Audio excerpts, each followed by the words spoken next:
너희 모든 나라들아 여호와를 찬양하며 너희 모든 백성들아 그를 찬송할지어다. 우리에게 향하신 여호와의 인자하심이 크시고 여호와의 진실하심이 영원함이로다. 아멘. 사랑의 하나님, 거룩한 날 주님 앞에 나와 감사함으로 예배합니다. 우리 예배를 기쁘게 받아 주시옵소서. 우리가 주를 예배할 때 이곳에 영광으로 임재하여 주시고 주의 백성들에게 예비하신 축복과 은총을 내려 주옵소서. 예수 그리스도의 이름으로 기원하옵나이다. 아멘. 자리에서 일어나서 우리 하나님 앞에 영광의 찬송을 함께 올려드리겠습니다.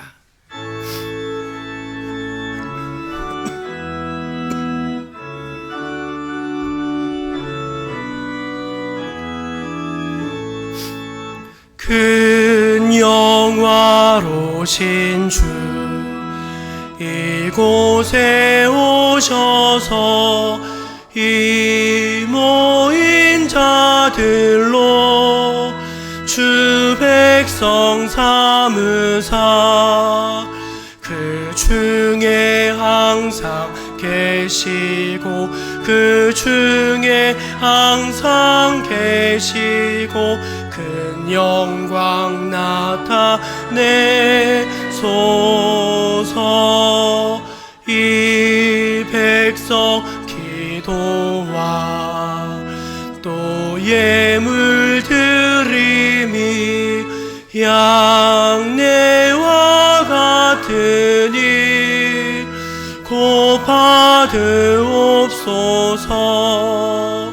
주 예수 크신 복음을 주 예수 크신 복음을 만 백성 듣게 하소서. 또 우리 자손들 다 주를 기리고 저 성전 돌같이 귀나게 하소서. 주 구원하신 능력을 주 구원하신 능력을 늘 끝날까지 주소서.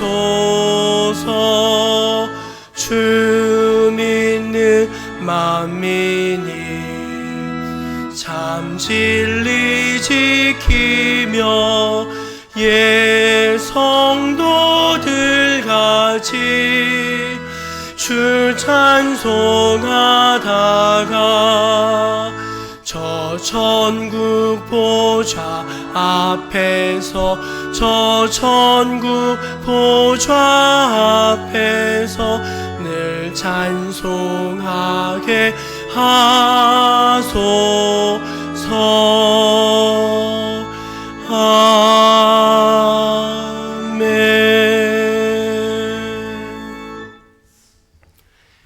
하나님 앞에서 우리의 삶의 모습들을 겸손히 돌아보면서 감사의 기도 또 회개의 기도를 함께 올려 드리겠습니다.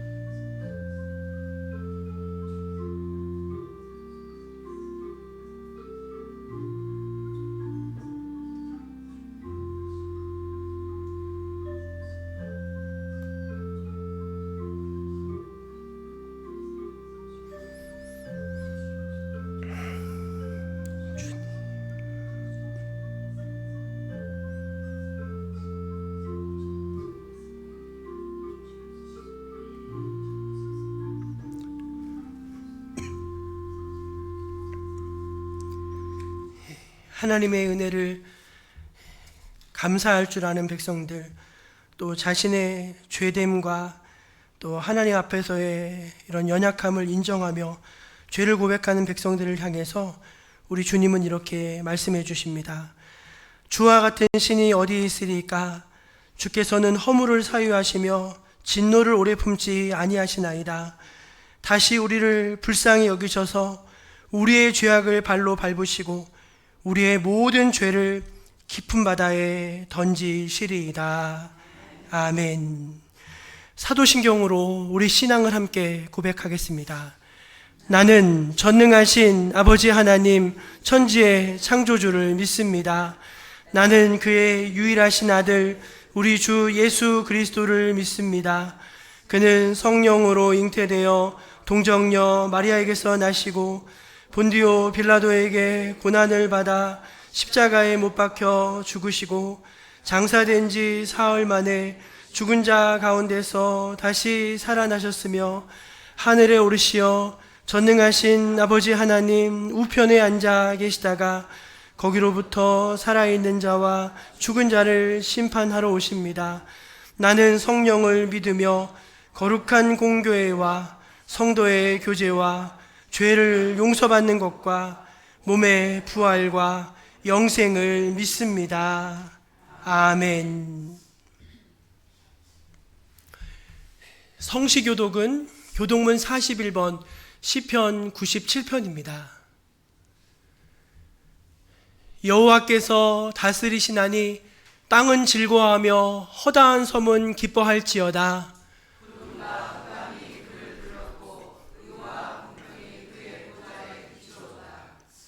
불이 그의 앞에서 나와 사방의 대적들을 불사르시는도다.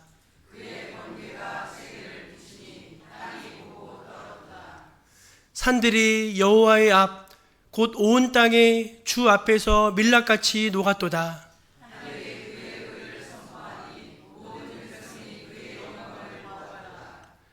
조각한 신상을 섬기며 허무한 곳으로 자랑하는 자는 다 수치를 당할 것이라. 너희 산들아 여호와께 경배할지어다.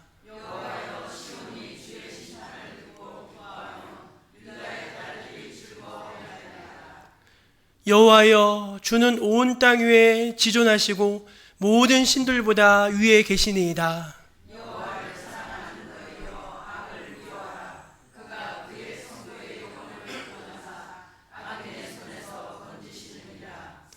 의인을 위하여 빛을 뿌리고 마음이 정직한 자를 위하여 기쁨을 뿌리시는도다.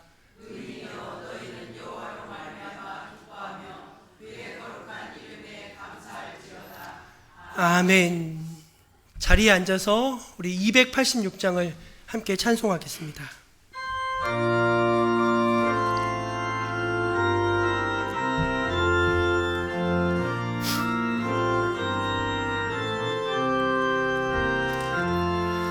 주 예수님 내 맘에 오사 날 붙들어 주시고 내 마음에 새 힘을 주사 늘 기쁘게 하소서. 사랑의 주 내 마음속에 찾아오사 내 모든 죄 사하시고 내 상한 맘 고치소서. 주 예수님 내 맘에 오사 내 소원 다 아시고 내 무거운 짐 맡아 주사 참 평안을 주소서. 사랑의 주 내 마음속에 찾아오사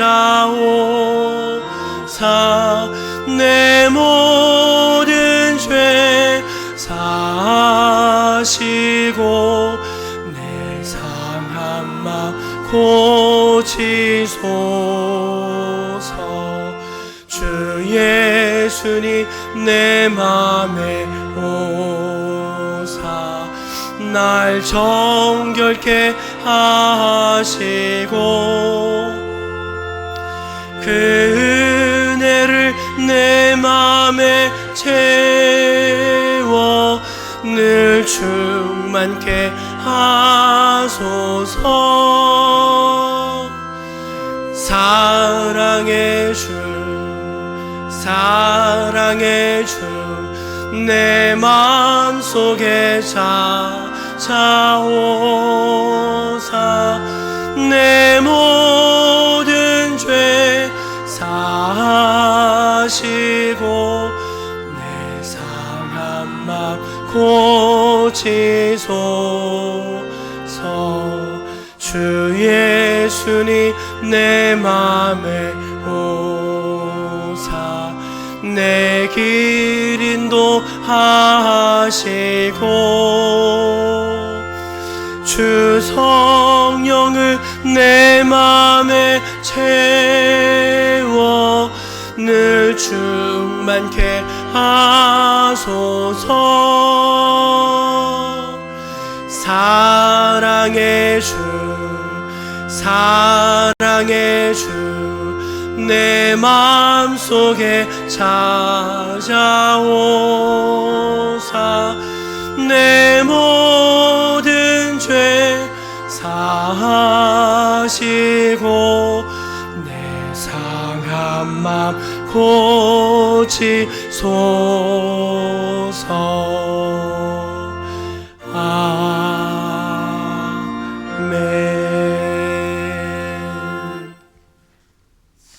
이제 우리를 대표해서 김명숙 권사님 기도하시겠습니다.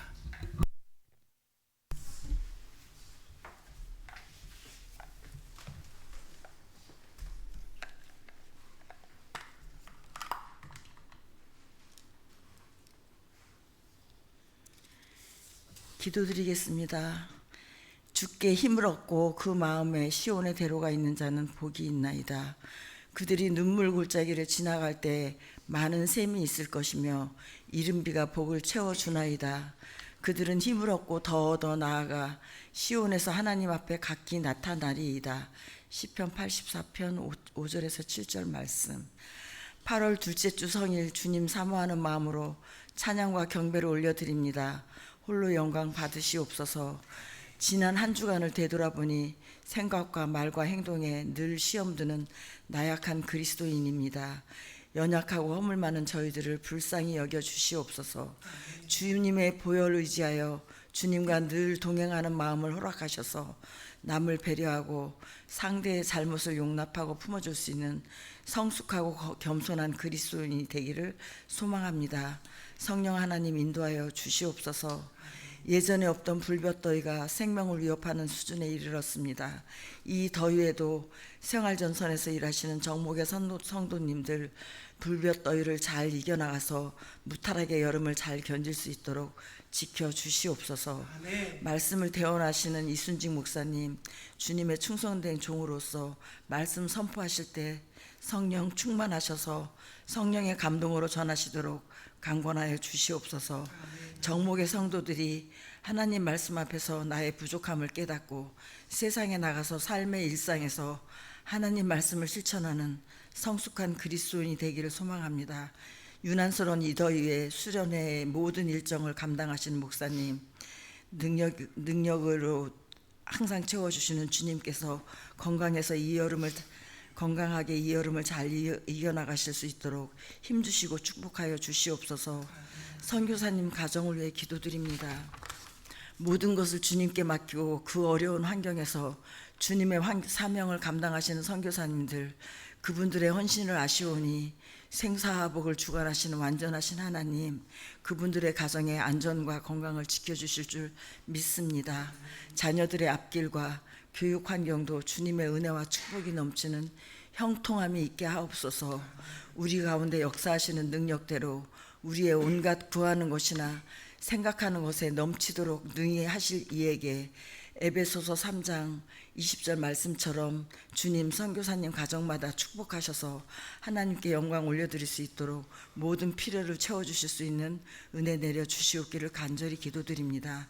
주님의 몸된 교회를 사랑으로 봉사하는 성도님들, 주님께서 더위를 지치지 않게 하여 주시고 주님께서 축복하여 주시옵소서.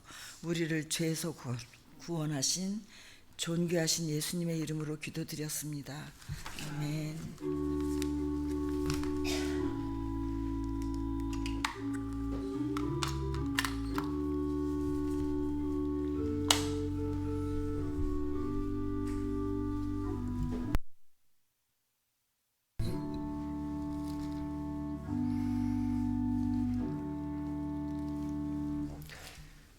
팔 8월 두 번째 주일 우리에게 주신 하나님 말씀은 신약성경 야고보서 2장 1절에서 13절까지 말씀입니다. 제가 하나님의 말씀을 봉독해 읽겠습니다. 내 형제들아, 영광의 주 곧 우리 주 예수 그리스도에 대한 믿음을 너희가 가졌으니 사람을 차별하여 대하지 말라. 만일 너희 회당에 금 가락지를 끼고 아름다운 옷을 입은 사람이 들어오고 또 남루한 옷을 입은 가난한 사람이 들어올 때에 너희가 아름다운 옷을 입은 자를 눈여겨보고 말하되 여기 좋은 자리에 앉소서 하고 또 가난한 자에게 말하되 너는 거기 서 있든지 내 발등상 아래에 앉으라 하면 너희끼리 서로 차별하며 악한 생각으로 판단하는 자가 되는 것이 아니냐. 내 사랑하는 형제들아, 들을지어다. 하나님이 세상에서 가난한 자를 택하사 믿음에 부요하게 하시고 또 자기를 사랑하는 자들에게 약속하신 나라를 상속으로 받게 하지 아니하셨느냐. 너희는 도리어 가난한 자를 업신여겼도다. 부자는 너희를 억압하며 법정으로 끌고 가지 아니하느냐. 그들은 너희에게 대하여 일컫는 바 그 아름다운 이름을 비방하지 아니하느냐. 너희가 만일 성경에 기록된 대로 내 이웃 사랑하기를 내 몸과 같이 하라 하신 최고의 법을 지키면 잘하는 것이거니와 만일 너희가 사람을 차별하여 대하면 죄를 짓는 것이니 율법이 너희를 범법자로 정죄하리라.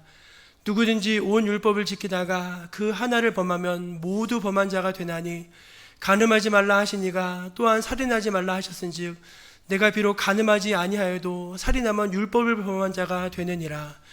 너희는 자유의 율법대로 심판받을 자처럼 말도 하고 행하기도 하라. 긍휼을 행하지 아니하는 자에게는 긍휼 없는 심판이 있으리라. 긍휼은 심판을 이기고 자랑하느니라. 아멘.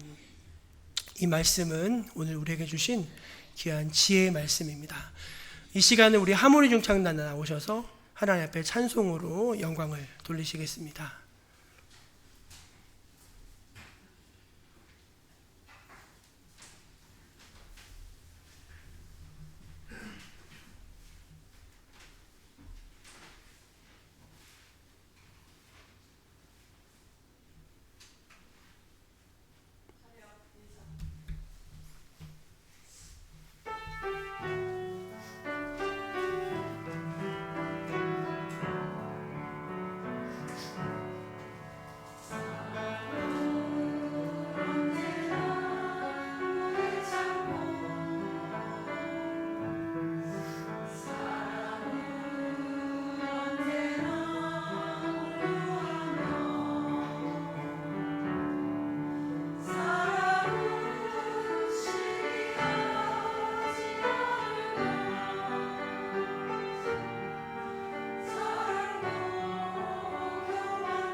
귀한 찬송 감사합니다. 옆에 계신 분들, 주변에 계신 형제 자매들에게 사랑합니다 한번 그렇게 인사하면 좋겠습니다. 사랑합니다. 예, 우리 오정현 집사님, 오정현 집사님 사랑합니다. 어디선가 누군가에게 차별을 받는 것은 굉장히 큰 아픔입니다. 우리 중 누구도 차별받는 것에 대해서 괜찮다 할 사람은 없을 것입니다. 지난 주일 우리 김현승 선교사님 설교하실 때 자녀들이 그 현지인 학교 다니는데 아이들이 이제 인종차별하는 거예요. 동양인들 만나면 이렇게 눈을 쫙 찍고 이제 막 셜라셜라 하면서 이제 놀리죠. 의외로 여러분 미국이나 유럽에 이제 인종차별이 많습니다. 우리 사회가 지금 차별과 굉장히 큰 싸움을 싸우고 있는데 그러나 여전히 세상에는 눈에 보이는 차별들을 또 보이지 않는 많은 차별들이 존재합니다. 경제적인 능력에 따른 그런 차별이 분명히 존재하고요. 사회적 지위와 배경에 따른 어떤 그런 차별이 분명히 있습니다. 장애에 대한 차별도 있고요. 인종에 대한 차별이 있습니다. 직장 가면은 정규직과 비정규직이 나눠져 있는데 똑같이 일을 하죠. 그런데 복지나 이런 것은 굉장히 큰 차이가 있습니다. 똑같은 일을 하는데도 그렇죠. 마을은 어떻습니까, 여러분? 마을에도 사실은 보이지 않는 차별이 있습니다.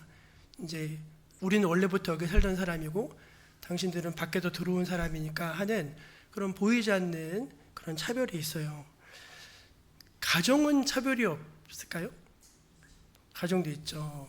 좀 똑똑하고 잘난 아이는 더 솔직히 좀 대접을 받고 그렇게 하죠. 제가 저희 어머니에게 수도 없이 많이 해드렸죠.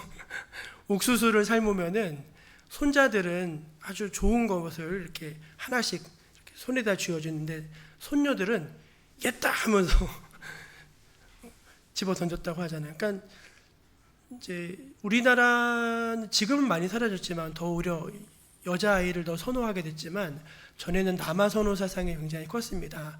아들은 무조건 그냥 이렇게 하고 또 장남은 또 더 이렇게 하고 그런 게 굉장히 많았죠. 딸들은 뭐 없어도 된다 이런 식으로 그런 차별의 아픔을 우리가 고스란히 많이 받으며 자라왔습니다. 세상 모든 곳에 그런 차별이 있는데 그럼 어디에 차별이 없을까요? 하나님 나라겠죠. 하나님 나라. 그리고 그 하나님 나라를 이 땅에서 우리에게 볼 수 있게 해주고 만질 수 있게 해주고 간접적으로 체험할 수 있게 해주는 이 교회 안에는 차별이 없어야 되겠죠. 근데 차별이 있었어요. 그때도 있었고 지금도 있고 교회에 보이지 않는 그런 차별이 있었습니다. 그 야고보서 설교의 제목이 온전한 성도입니다. 온전한 성도. 어떤 성도, 어떤 모습이 성숙하고 온전한 모습일까? 아마 여러분 어떤 사람을 만나든지 간에 똑같은 모습으로 그 사람을 대할 수 있으면 그 사람은 진짜 성숙한 사람 아닐까요? 그렇죠?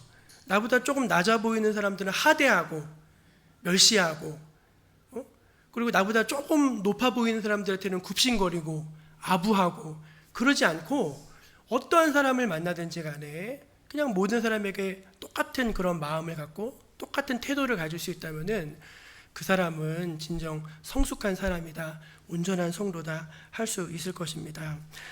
오늘 야고보서 1장 말씀을 보면은요, 차별하지 말아라. 그 말씀을 계속하고 있어요. 그렇죠? 사람을 차별하지 말아라, 사람을 차별하지 말아라 하면서 말씀을 합니다. 저는 이 본문 말씀을 보면서 그 세 가지로 그 차별하지 말라는 그 말씀을 봤어요. 세 가지 이유인데 첫 번째는 뭐냐면은 정말 예수님을 믿는다면은 사람을 차별하며 대해서는 안 된다는 것입니다. 한 번 더 따라해 보시겠습니까? 정말 예수님을 믿는다면, 믿음을 가진 사람이라면 차별해서는 안 됩니다. 아멘. 그게 이제 우리 첫 번째 명제, 믿음을 가진 사람이라면, 뭐 믿음이 없는 사람이라면은 뭐 그것도 사실은 바람직하진 않지만, 믿음을 가진 사람이라면 더더욱 차별하지 맙시다. 차별해서는 안 됩니다. 그 말씀을 하고 있어요. 1절 말씀을 한번 읽어볼까요? 1절입니다. 시작. 내 형제들아, 영광의 주 곧 우리 주 예수 그리스도에 대한 믿음을 너희가 가졌으니 사람을 차별하여 대하지 말라. 믿음을 가졌으니까 이렇게 말씀합니다. 여러분, 예수님이 이 땅에 오셨을 때 성경을 읽어보면은 정말 모든 사람을 다 만나셨습니다. 그렇죠? 예를 들어볼까요? 사마리아 여인을 만나셨죠.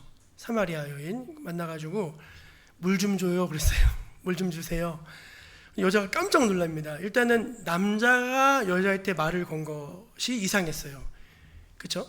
그 이상했고, 여자가 훨씬 그 당시만 해도 사람 대접을 받지 못하던 때입니다. 더군다나 그 요한복음 4장에 나오는데, 유대인은 사마리아인과 상종하지 않음이라 이렇게 나와 있어요. 상종하지 않음이라. 그러니까 아주 멸시하고 아주 천대하고 아주 무시하는 그게 깔려 있는 거예요. 그런데 유대인 남자가 사마리아 여자한테 말을 건 거예요. 아이들이 막 왔습니다. 예수님! 막 하면서 막 왔어요. 그랬더니 제자들이 어떻게 하냐면 가 하면서 애들을 다 내쫓았어요. 막 예수님이 역정을 내시는 거예요. 어린아이들이 내게 오는 것을 용납하고 금하지 말아라. 하나님 나라가 이런 자들의 것이다. 하면서 아이를 막 맞아주셨습니다. 왜 애들은 오지 말라고 했죠? 옛날에 약장수들이, 지금은 약장수가 없지만 저 어렸을 때 약장수들이 동네 한번 오거든요. 그러면 천막 같은 거 딱 치고 북 딱 치고 가면은 누가 제일 먼저 거기 오죠? 애들이 막 와요. 그러면 그 약장수 아저씨가 애들은 가라 하면서 애들은 가라 하면서 애들 다 내쫓잖아요. 왜 애들은 가야죠? 애들은 돈이 안 되잖아요. 차라리 부모 데려와라, 엄마 데려와라 그러면 좋았을 텐데 애들은 가라. 그래서 그만큼 이제 근데 이제 그 어린이의 인권, 사실 그것도 우리 기독교 신앙에서 시작이 되는 거죠. 어린아이들을 귀히 여기고 하는 것도 다 예수님의 모습에서 그렇습니다. 예수님은 사회적으로 낙인 찍힌 사람들도 만나셨어요. 삭개오, 저가 죄인의 집에 가서 밥을 먹는다. 그렇게 하니까 세리는 사람이 아니거든요. 근데 예수님이 그 삭개오한테 오늘 이 사람의 집에 구원이 이르렀는데 이 사람도 아브라함의 자손이다 그랬어요. 그러니까 삭개오가 너무 감동을 하는 거예요. 너무 감동을 하는 거예요. 그리고 막 예수님을 공격하는 사람들도 다 만나셨어요. 그렇죠? 근데 그 예수님을 공격하던 율법사들, 바리새인들 이런 사람들이요, 예수님에 대해서 뭐라고 평가했는지 아십니까? 저는 사람을 외모로 취하지 않으냐는 도다 그랬어요. 사람을 어떤 겉모양이나 그가 가진 어떤 걸로 사람을 판단하지 않는다는 거예요. 그 사람들도 알았어요. 그렇지 않으면 예수님이 그런 사람들을 만나주실 이유가 없잖아요. 오히려 막 뻐기고 무시하고 막 했겠죠. 그러나 힘 있는 사람들 앞에 가서는 가장 어떻게 보면 용기 있고 담대하시고, 힘없는 사람들 앞에서는 가장 또 낮은 모습으로 예수님의 사람들을 만나주셨다는 것을 알 수 있습니다. 그러니까 예수님이 사람들을 그렇게 대하셨으니까 예수님을 믿는 우리, 예수님을 따른 우리도 예수님처럼 해야 되는 것이 맞지 않겠습니까? 성경에는요, 우리가 누군가를 대할 때 어떤 태도를 가져야 되는지 모든 인간관계의 제1원칙이 되는 말씀을 알려주고 있어요. 그 말씀이 마태복음 7장 12절입니다. 너무나 중요한 율법이죠. 율법이지만 정말로 중요한 율법입니다. 마태복음 7장 12절 시작. 무엇이든지 남에게 대접을 받고자 하는 대로 너희도 남을 대접하라. 이것이 율법이요 선지자니라. 저 사람이 나를 조금 무시하지 않고 나를 좀 이렇게 인정해 주면 좋겠어. 그럼 먼저 해야 돼요. 먼저 대단하십니다. 어떻게 그런 걸 하실 수 있습니까? 하면서 먼저 그 사람을 인정해 주라는 거예요. 그러면 그 사람도 태도가 싹 바뀌면 나를 인정해 주는 거예요. 저 사람이 좀 나한테 친절하게 대했으면 좋겠다. 그럼 너도 먼저 말을 좀 곱게 해라. 가는 말이 고와야지 오는 말이 없다는 말이잖아요. 그러니까 그거를 네가 받기를 기대하기 앉아있지 말고 네가 먼저 해라. 그러면 네가 그 대접을 너가 받을 것이다. 이게 율법이에요. 구약의 율법입니다. 근데 예수님은 이걸 뛰어넘어서 오른뺨을 때리면 왼뺨도 돌려대고 억지로 오리를 가게 하면 심리를 동행해 줘라면서 이걸 뛰어넘는 율법을 말씀하셨죠. 여러분, 예수 안에서 우리 모두는 높고 낮음이 없고 예수 안에서 우리 모두는 평등하게 됨을 믿으시기를 바랍니다. 우리 갈라디아서 3장 28절입니다. 3장 28절 시작. 너희는 유대인이나 헬라인이나 종이나 자유인이나 남자나 여자나 다 그리스도 예수 안에서 하나이니라. 아멘.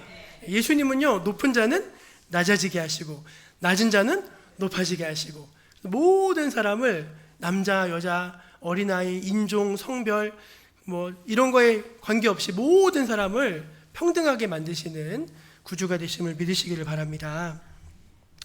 우리나라 선교 초기에 이제 박성춘이라고 하는 백성이 있었습니다. 사실은 박성춘 이름도 없었어요. 그냥 백정은 이름이 없으니까 누구 아비 이렇게 불리는 거죠.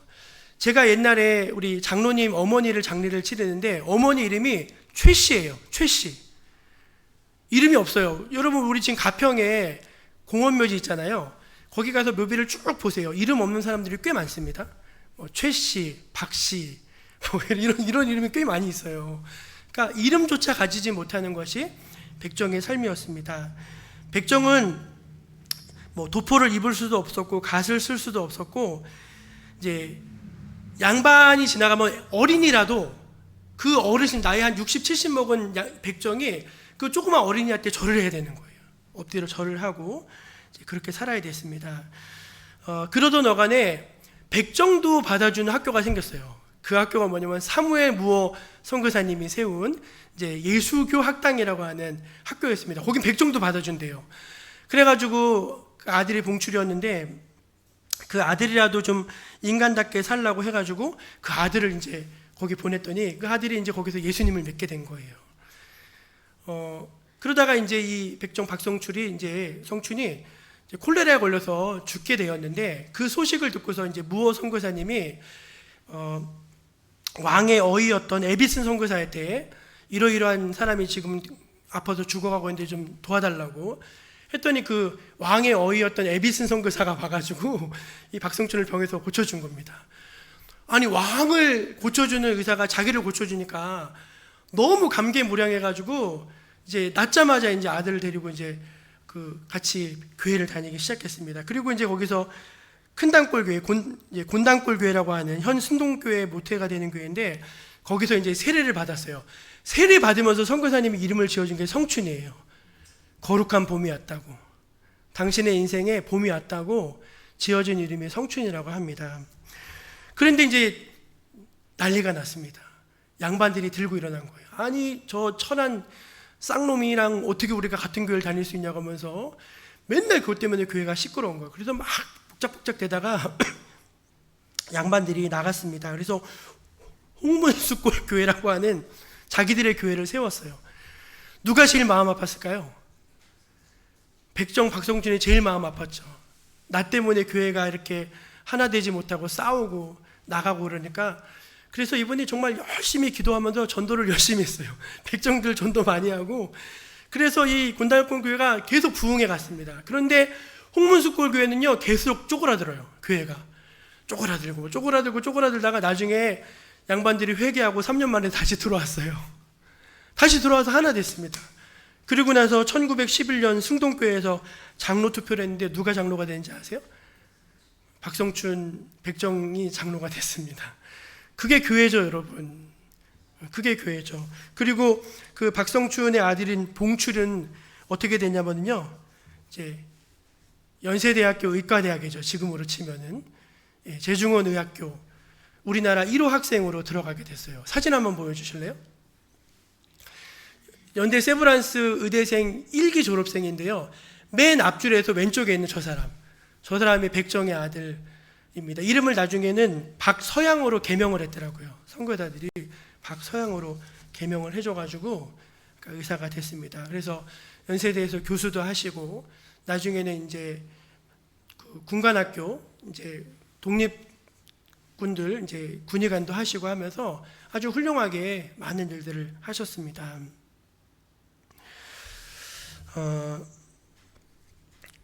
사랑하는 여러분, 그 사람을 차별하지 않고 사람답게 대해주면 무슨 일이 일어나는지 아십니까? 그 사람이 진짜 사람이 됩니다. 어떤 사람을 계속 무시하잖아요. 그리고 그 무시를 누가 나한테 무시를 하는데 계속 무시를 받잖아요. 그럼 그 정도 사람이 돼요. 근데 그 사람을 인정해주고 그 사람을 차별해주고 차별하지 않고 그 사람을 자꾸 이렇게 세워주잖아요. 그럼 그 정도 수준의 사람이 됩니다. 여러분, 우리가 어떤 사람이 되어야 되겠습니까? 예, 우리는 사람을 세우는 사람이 되어야 하지 않겠습니까? 사랑하는 여러분, 우리가 누군가를, 어떤 사람을 만났을 때 그 사람이 무엇을 가졌는가, 나에게 도움이 되는 사람인가, 이게 아니라 그냥 그 사람 자체를 존중할 수 있다면은, 그 사람 자체를 예수님처럼 대해줄 수 있다면은 진정 우리는 성숙한 사람이고 온전한 믿음의 사람이라고 칭찬받을 수가 있을 것입니다. 두 번째, 차별하지 말아야 되는 이유는 차별이 하나님 앞에서 죄가 되기 때문에 그렇습니다. 한번 저를 따라해 보실까요? 차별은 하나님 앞에서 죄가 됩니다. 아멘. 우리 8절 9절 말씀 한번 읽어보겠습니다. 시작. 너희가 만일 성경에 기록된 대로 내 이웃 사랑하기를 내 몸과 같이 하라 하신 최고의 법을 지키면 잘하는 것이거니와 만일 너희가 사람을 차별하여 대하면 죄를 짓는 것이니 율법이 너희를 아멘. 하나님이 인간에게 주신 최고의 법이 뭐죠? 십계명이죠. 십계명. 십계명은 두 가지로 나눠지죠. 첫 번째 계명은 하나님을 사랑하랍니다. 두 번째 계명은 뭐죠? 사람과 사람 사이에 지켜져야 될 최고의 계명은 이웃을 사랑하라는 것이죠. 이웃을 사랑하라. 그러니까 그것을 최고의 법이라고 그랬어요.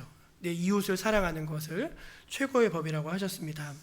본문에 보면은 어느 날 제 회당에 두 사람이 왔는데, 한 사람은 손에 금가락지를 꼈는데 금가락지를 하나만 낀 게 아니라 10손가락이 다 낀 사람입니다. 거기 그게 복수형이거든요. 금가락지를 추렁추렁 끼고 막 금장신구를 하고 화려한 옷을 입은 사람이 쫙 이렇게 온 거예요. 근데 한 사람이 또 오는데 그 사람은 아주 그냥 얼마나 옷을 안 빨았는지 냄새도 막 나고 막 옷도 너무 다 헤어지고 이런 사람이 왔습니다. 근데 그 안내하는 사람이 딱 보자마자 그 금가락지 낀 사람은 아이고 어서 오십시오, 어서 오십시오 하면서 저기 이제 제일 좋은 우리 장로님 앉아 계신 우리 조자리 저기 딱 이제 앉게 하고서 여기 앉으시라고, 필요한 거 없으시냐고 막 이렇게 해드리고, 그 남루한 옷을 입은 사람에게는 거기 서 있든지 그냥 내 뒤에 앉아 그런 거예요.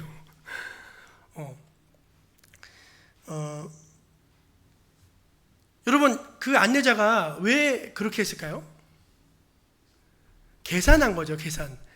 이 사람은 좀 우리 교회에 도움이 되겠다, 나한테 좀 도움이 되겠다, 사귀어 놓으면 뭔가 이 사람 때문에 덕을 보겠다, 이런 계산이 다 쓴 겁니다. 근데 뒤에 온 사람 보니까 도무지 답이 없는 거예요. 이 사람은 골치 아프겠다, 필요 없겠다 해가지고 골치 아프겠다 해서 그냥 내버려 둔 것입니다. 그런데 그러니까 세상의 저울추로 하나님의 교회에 온 믿음의 형제 자매를 그 세상의 저울추에 단 것이죠. 근데 성경은 이것을 뭐라고 말하냐면은 악한 생각이라고 말을 합니다. 4절 말씀 한번 읽어볼까요? 4절입니다. 시작. 너희끼리 서로 차별하여 악한 생각으로 판단하는 자가 되는 것이 아니냐. 예. 이게 하나님 앞에서 차별하는 게 왜 죄가 되느냐? 아니, 하나님의 형상으로 지음받은 존귀한 사람을 세상의 저울추에 달아가지고 함량 미달이라고 한 거잖아요. 더군다나 교회에 왔어요. 그 사람은 예수님의 피값으로 사신 사람이거든요. 그러니까 이거는 세상의 가치로는 가치를 매길 수가 없는 사람인 거예요.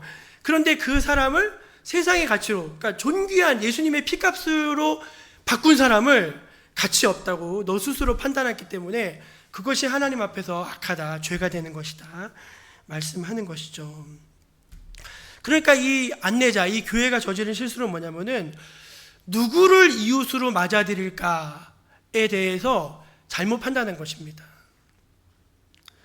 여러분, 선한 사마리아인의 이야기가 누가복음에 나오는데, 어떤 사람이 이제 예루살렘에서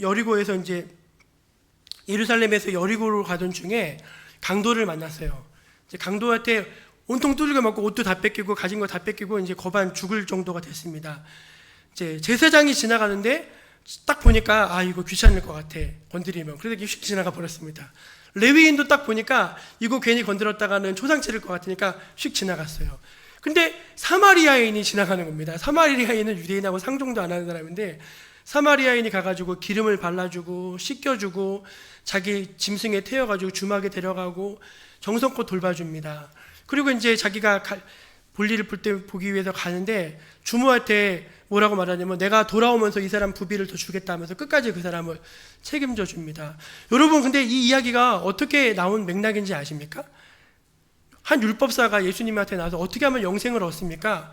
예수님이 성경에 써있지 않냐? 그랬어요. 뭐라고 써있냐? 하나님을 사랑하고 내 이웃을 내 몸과 같이 사랑하라 하셨습니다. 그래, 옳다. 그대로 하면 된다. 그랬어요. 근데 이 율법사가 그럼 이웃은 누굽니까? 그런 거예요. 이웃이 그럼 나의 이웃은 누굽니까? 그거예요. 예수님이 이 사마리아인의 이야기를 들려주신 거거든요. 그러면서 이렇게 질문하십니다. 누가복음 10장 36절이에요. 시작. 내 생각에는 이 세 사람 중에 누가 강도 만난 자의 이웃이 되겠느냐. 아멘. 여러분, 여러분의 이웃은 누굽니까? 우리는 어떤 사람은 굉장히 적극적으로 환영하고 웰컴하고 받아들입니다. 어떤 사람을 향해서는 굉장히 냉정합니다. 그 사람을 받아들이려고 하지 않습니다. 핵심은 뭐냐? 왜 차별하게 되느냐? 그 사람을 받아들이느냐 거절하느냐에 따라서 차별이 결정된다는 거예요. 결혼식장에 가면은요, 여러분 절대 하지 말아야 될 말이 뭐냐면 아유 신랑이 아깝다 이런 말씀 하시지 마세요. 여러분, 신부가 아깝다 그런 말씀 절대 하시는 거 아니에요. 왜냐면은 뭐가 아까워요? 서로 사랑하면 똑같아지는 거죠. 예, 저 장가 갈 때 신부가 아깝다는 얘기 많이 들었어요. 상처받았잖아요. 왜냐면 이제 우리 집사람은 굉장히 고학력자였고 전 저학력자였거든요. 근데 지금은 제가 더 고학력자예요. 지금은 제가 더 고학력자.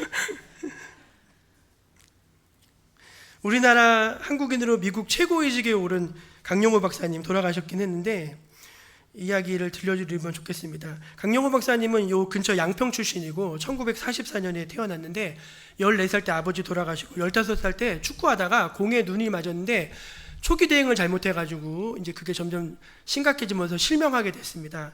실명하게 된 고해 어머니도 돌아가시고 형제들은 이제 다 고아원으로 철물점으로 재활원으로 막 이렇게 흩어졌습니다. 너무 힘들어서 죽으려고 몇 번 했는데 목사님 전도를 받아가지고 예수님 믿고 이렇게 새로 희망을 얻고 이제 뒤늦게 이제 다시 서울 맹학교 중등부에 등록을 하게 됐어요.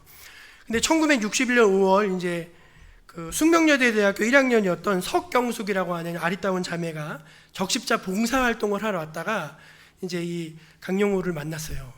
자기는 맹인이라고 하면 굉장히 초라한 사람인 줄 알았는데 굉장히 번듯했더래요. 굉장히 번듯하고 사람이 의젓하고 그랬습니다. 근데 나중에 알고 보니까 중학생이긴 한데 학교를 5년 몇 년 꼬라가지고 이 대학생 누나랑 한 살밖에 차이가 안 나는 거였어요. 예.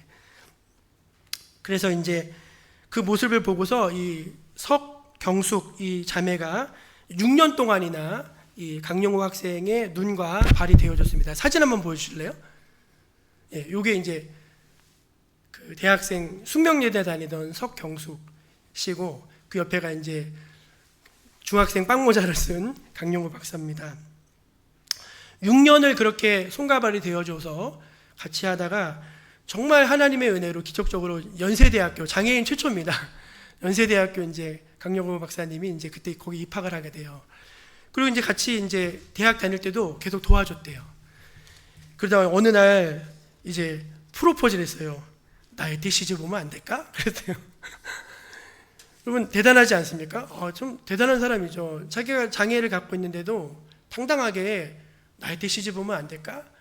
그랬더니 이 석경숙 여사가 오케이 하겠다는 거예요. 근데 그 프로포즈 하면서 이름이 석경숙인데 이름을 석은옥으로 바꿔줬어요.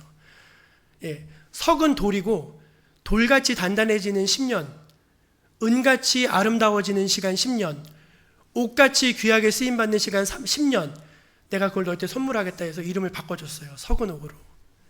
예, 그래서 결혼하게 됐습니다. 주변에서요 짐 싸들고 반대했습니다. 왜냐? 네가 손해라고. 네가 손해라고. 절대 손해가 아니었죠. 다음 사진 넘겨주실래요? 예, 그래서 저렇게 번듯하죠. 눈은 뜨고 있는데 앞은 못 봅니다. 그래서 미국에 가서 한국인 최초로 장애인으로 철학박사 학위 취득하고, 부시 대통령 때인가요? 그때 이제 장애인 차관보까지 역임하시고, 큰아들은 안과의사, 아버지 눈 고쳐준다고 안과의사가 됐고, 작은 아들은 오바마 정부 입법부에 있었어요. 같이 법관입니다. 법관. 그렇게 해서 정말 훌륭하게 인생을 살아냈어요. 하나님 앞에서 누군가를 차별하는 것이 왜 죄가 되냐면은 그건 반쪽짜리이기 때문에 그렇습니다. 온전한 건 뭐냐면, 하나님을 사랑했어? 그러면 내 이웃도 사랑해야지. 그럼 제 이웃은 누굽니까? 우리가 멸시하는 사람, 나보다 하대하는 사람, 그 사람이 여러분의 이웃입니다. 그 사람이 여러분의 이웃이에요. 예, 그렇게 그를 차별하지 않을 수 있을 때 그 사람은 온전한 인격을 가진 사람이다, 온전한 성도라고 말할 수 있는 것이겠죠.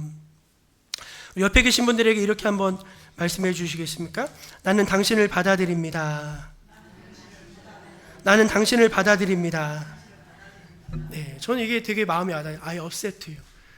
난 당신을 받아들입니다. 당신을 거부하지 않겠습니다. 그 마음이 있다면은 우리가 모든 사람에 대해서 동일하게 대해줄 수가 있을 것입니다. 마지막 세 번째, 차별은 심판을 부르지만 긍휼은 심판을 이기기 때문에 우리가 차별하지 말아야 됩니다. 한번 절 따라해 보실래요? 차별은 심판을 부르나 긍휼은 심판을 이깁니다. 아멘. 이게 무슨 뜻인가 하시겠지만 이해가 되실 거예요. 12절 13절 한번 읽어볼까요? 시작. 너희는 자유의 율법대로 심판받을 자처럼 말도 하고 행하기도 하라. 긍휼을 행하지 아니하는 자에게는 긍휼 없는 심판이 있으리라. 긍휼은 심판을 이기고 자랑하느니라. 아멘. 예, 차별하지 말아야 될 마지막 이유가 뭐냐면은, 장차 우리에게 다가올 하나님의 심판과 관련이 있다는 거예요. 여러분, 우리가 어떻게 구원받았습니까? 우리가 똑똑해서, 잘나서, 하나님이 우리를 불쌍히 여겨주셔서, 긍휼, 하나님이 우리를 긍휼의 법으로 우리를 적용해 주셨기 때문에 구원받았어요. 그런 우리가 다른 사람을 향해서는 다른 잣대를 기울이면은 마지막 날 심판 때 나도 너를 네가 적용한 그것과 똑같은 기준으로 너를 심판하겠다, 그 말씀이에요. 이해가 되시죠? 긍휼은 심판을 이기고 자랑한다는 거예요. 우리가 남을 불쌍히 여기지 않는데 어떻게 하나님께 불쌍히 여김을 받을 수가 있겠습니까? 하지만 반대로 세상의 조건과 상관없이 연약한 성도를, 연약한 형제를 차별 없이 받아들인다면은 그 기준을 하나님 우리에게도 동일하게 적용해 주신다는 말씀입니다. 오늘 사진을 많이 보는데 적절한 예가 될 것 같아서, 네. 이 사람 혹시 누군지 아십니까? 이 사람이 이제 이름이 독일 사람인데 오스카 쉰들러라고 하는 사람입니다. 영화 쉰들러 리스트의 실제 주인공이 되는 사람이에요. 우리는 이 사람은 굉장히 훌륭한 사람으로 알고 있는데, 이 사람은 굉장히 술과 여자 이런 거를 굉장히 좋아하던 그런 사람입니다. 굉장히 기회주의자였고, 더 심각한 건 이 사람은 나치 당원이었어요. 나치 당원. 1939년 나치가 폴란드를 침공하자 이제 크라쿠프라고 하는 지역에서 냄비 공장입니다. 범랑을 만드는 냄비 공장을 인수해서 거기서 사업을 했어요. 이 사람이 농장주의 아들이었거든요. 유대인들을 고용했습니다. 이유는 저임금으로 고소득을 올릴 수 있기 때문에 그랬어요. 아주 이기적인 이유입니다. 그런데 그렇게 탐욕적이던 이 오스카 쉰들러가 긍휼의 눈이 떠지는 계기가 있었는데, 1944년 3월에 나치 SS 부대가 유대인 게토 구역에 있는 수용자들을 다 끌어가지고 사람들 집단 학살했어요. 그때 어린아이들도 막 다 총으로 쏴 죽이고, 근데 그걸 고스란히 눈으로 목도했는데 엄청난 충격을 받았습니다. 어떻게 사람에게 이런 만행을 저지를 수 있는가 하면서 엄청난 마음의 충격과 그걸 느꼈어요. 그리고서 이제 마음 깊은 곳에서 사람들을 바라보면서 불쌍히 여기는 마음, 그 긍휼의 마음이죠. 그게 이제 막 올라오기 시작했습니다. 그의 저서에 이렇게 써 있습니다. 그날 이후로 나에게 사업이나 돈벌이는 아무 의미가 없어졌다. 내 눈앞에서 인간이 짐승처럼 도살당하는 것을 보았을 때 내가 할 일은 오직 하나, 가능한 한 많은 생명을 구하는 것 뿐이었다. 그가 이렇게 적고 있습니다. 그래서 이 사람이 자기 냄비 공장을 군수 공장으로 등록을 해요. 예, 독일 군들에게 냄비를 이렇게 공급하는 이제 군수 공장으로 사업자를 바꿔서 했다고 합니다. 그리고 나치의 장교들에게 금반지, 양주, 시가, 뇌물을 바치면서 유대인들을 적극 보호해줘요. 이 사람들은 우리 공장이 없으면 안 되는 사람들이다 하면서 빼가지 못하도록 이제 계속 일을 하게 해줍니다. 그리고 그 어린아이, 노인, 의사, 학자, 주부 등 군수품과 아무 상관이 없는 인력들은요, 그 사람들을 이제 서류상으로 숭령공으로 올려줬대요. 숭령공으로. 그래가지고 이 사람들이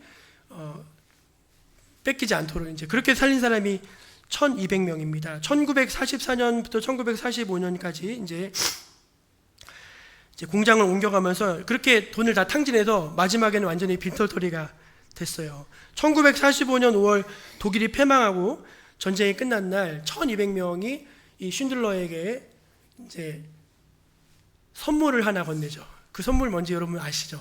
반지입니다. 반지. 다니엘서가 기록된 말씀, 한 영혼을 구한 자는 세상 전체를 구한 것이다.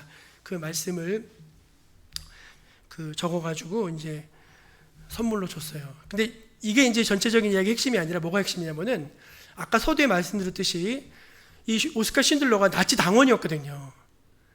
그러니까 전쟁이 끝난 다음에 이 사람이 사실은 전범 재판을 받아야 됐습니다. 그래서 이제 그래야 됐는데 이 사람을 적극적으로 변호한 사람들이 너무나 많았어요. 그게 누구죠? 그게 이제 유대인들이었어요. 왜? 이 사람은 긍휼을 베풀었기 때문에 그렇죠. 그래서 긍휼이 심판을 이기고 자랑했어요. 여러분, 우리가 주님이 우리를 차별 없이 대해 주셨기 때문에 이 자리에 섰는데 감히 내까짓 게 뭐라고 누구를 무시하겠습니까? 누구를 차별할 수 있겠습니까? 우리가 그 마음으로 누군가를 대한다면요, 우리에게도 긍휼의 심판을 허락하실 것입니다. 그러나 우리가 긍휼의 마음이 없다면은 우리는 그 긍휼 없는 심판 앞에 서게 될 것입니다. 믿음의 사람으로 다른 사람을 차별하지 않고 대할 수 있는 저 여러분 모두가 되시길 주의 이름으로 축원합니다. 기도하겠습니다. 하나님 아버지, 주님의 말씀대로 순종합니다. 저희들이 주님 말씀대로 차별하지 않게 하여 주시옵소서.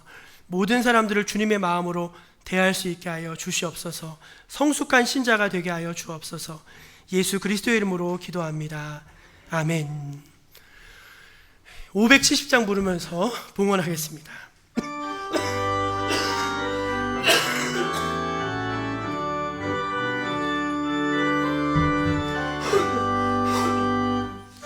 나를 기르시는 목자여, 주님의 귀한 어린 양, 푸른 풀밭 맑은 시냇물가 나를 늘 인도하여 주신다. 주는 나의 좋은 목자, 나는 의 어린 양.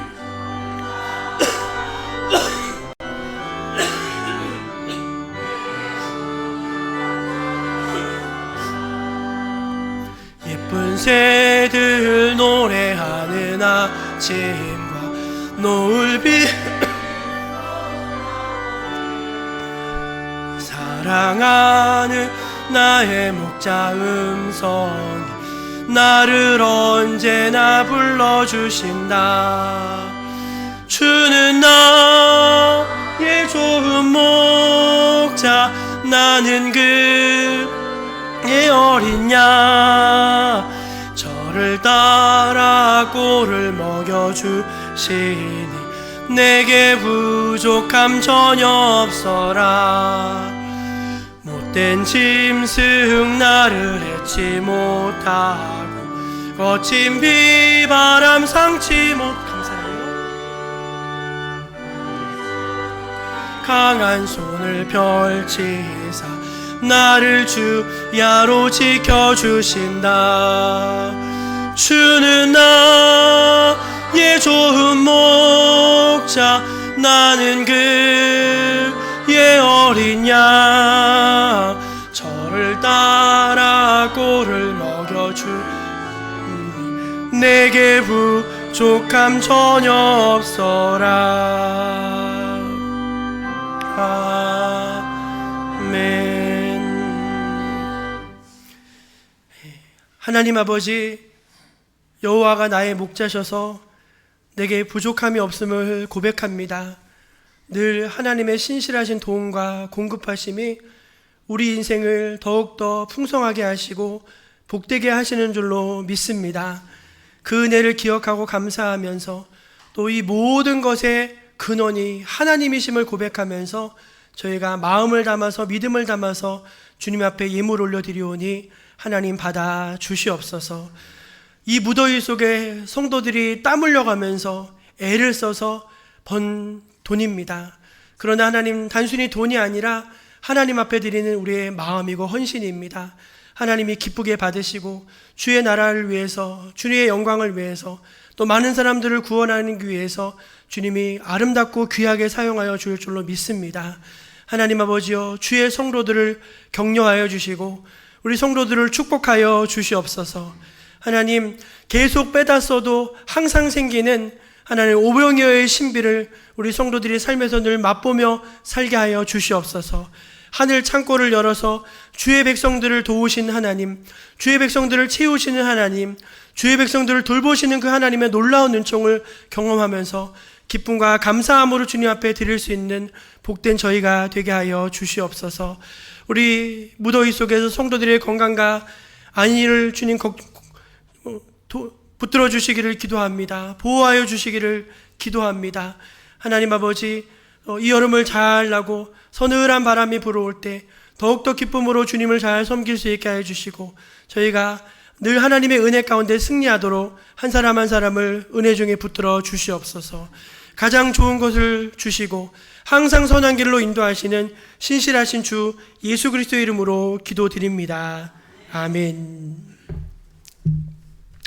우리 교회 소식을 전에 우리 표 한번 외쳐볼까요? 가르쳐 지키게 하는 교회. 가르쳐 지키게 하는 교회. 아멘. 말씀을 배우고 말씀을 삶에 적용하는 우리 정목교회 되기를 간절히 원합니다. 교회 소식입니다. 오늘 화요일은 이제 노예를 앞두고 있어서 우리 당회로 좀 모이도록 하겠습니다. 같이 모여서 회의하시고 같이 또 교제하면 좋겠습니다. 감사하게도 저희 교회가 수련회를 매년 한 10팀 이상 여름에 받는데 그 수련회 팀이 오셔서 음향 장비를 만져놓고 가면은 교회 음향 장비가 다 헝클어져 가지고 우리 예배에 많이 지장을 받았습니다. 그래서 그걸 아시고 저기 앞에 정영균 집사님이 이제 수련회 팀만을 위한 음향 장비를 따로 구입해다 가지고 오셨어요. 그래가지고 이걸로 지금 하고 있거든요. 소리 좋죠? 예, 그래서 이거를 드리니까 자기들이 알아서 자기들도 조정하기도 좋고 우리 거 안 만져서 우리도 좋고 해서 아주 큰 도움이 되고 있습니다. 그래서 너무 감사하고 또 좋은 걸 이렇게 교회에서 희사해 주시는 정영근 집사님 축복해 주시고 가정 위해서 기도해 주시기를 바랍니다. 이번 주간에는 월화수는 이제 없어서 제가 좀 쉬고요. 그리고 이제 13일부터 15일까지는 우리 분당 드림교회에서 저희 교회 수련회 오십니다. 제가 옛날에 청년부 담당할 때 우리 청년이었는데 제가 여기 있는 거 알고서 이제 올해 수련회 오고 싶다고 해서 이제 오게 됐습니다. 그래서 기도해 주시기를 바랍니다. 성경 읽기 열심히 같이 따라와 주시면 좋겠고요. 우리 옆에 계신 분들에게 차별하지 맙시다. 차별하지 맙시다. 공정하게 대합시다. 혹시 제가 실수 중에 그런 거 있다면 너그럽게 용서해 주시고 서로 공정하게 잘 대해 주시면 좋겠습니다. 자리에서 일어나셔서 파송 찬양하신 후에 축도로 모든 순서를 마치겠습니다.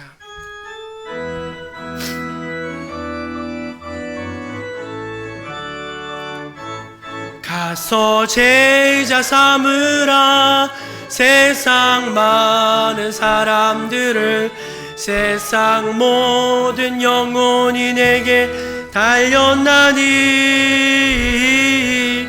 가서 제자 삼으라 나의 길을 가르치라. 내가 너희와 항상 함께 하리라. 여호와는 내게 복을 주시고 너를 지키시기를 원하며, 여호와는 그의 얼굴을 내게 비추사 은혜 베푸시기를 원하며, 여호와는 그 얼굴을 내게로 향하여 드사 평강 주시기를 원하노라. 아멘.